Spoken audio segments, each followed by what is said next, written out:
আমি miss Mary খ্রিস্টান ধর্ম ছেড়ে দিয়ে কোরআন মেনে নেব, কালেমা পড়ে মুসলমান হয়ে যাব।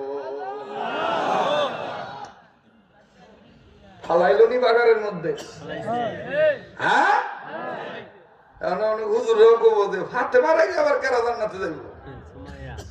জ্ঞান তো হিসাবে, এলেম হিসাবে তো এটাই বুঝি ফাতেমা সর্দারিনী হওয়ার কারণে সেই তো আগে দেব, ওনার আগে তো কোনো মহিলা জান্নাতে দেব না।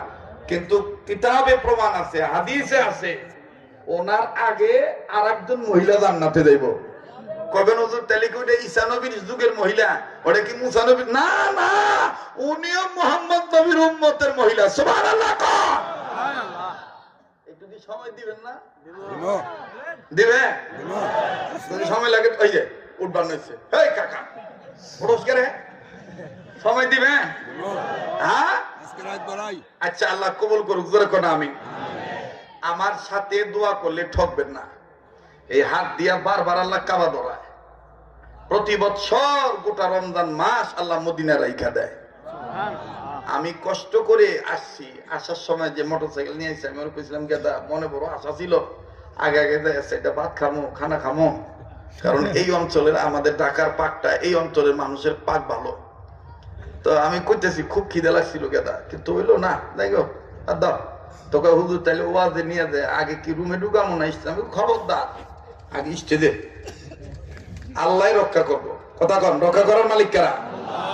তো আমি কাবা ধরার হাত নিয়ে, আমার এই হাত যুগ শ্রেষ্ঠ অলিদের হাতের সাথে লাগানো, এই হাত আপনার সাথে মিলামো, মোসাফা করবো বা ধর্ম একটু টাচ নিমো। হয়তো আপনার উসিলে আল্লাহ আমারে মাফ করবো, আমার উসিলে আল্লাহ আপনারে মাফ করবো ইনশাআল্লাহ। এটা বুখারীর কথা। আর নাসু লিন্নাস, মানুষ মানুষের জন্য। আমার ভাই এর আগে বলেন ইয়া আল্লাহ, বলেন বলেন ইয়া আল্লাহ, আমার দ্বারা সৃষ্টিজীবে হইলে উপকার হবে, না হইলে আমার দ্বারা যেন মৃত্যু পর্যন্ত কাহারও কোনো ক্ষতি না হয়।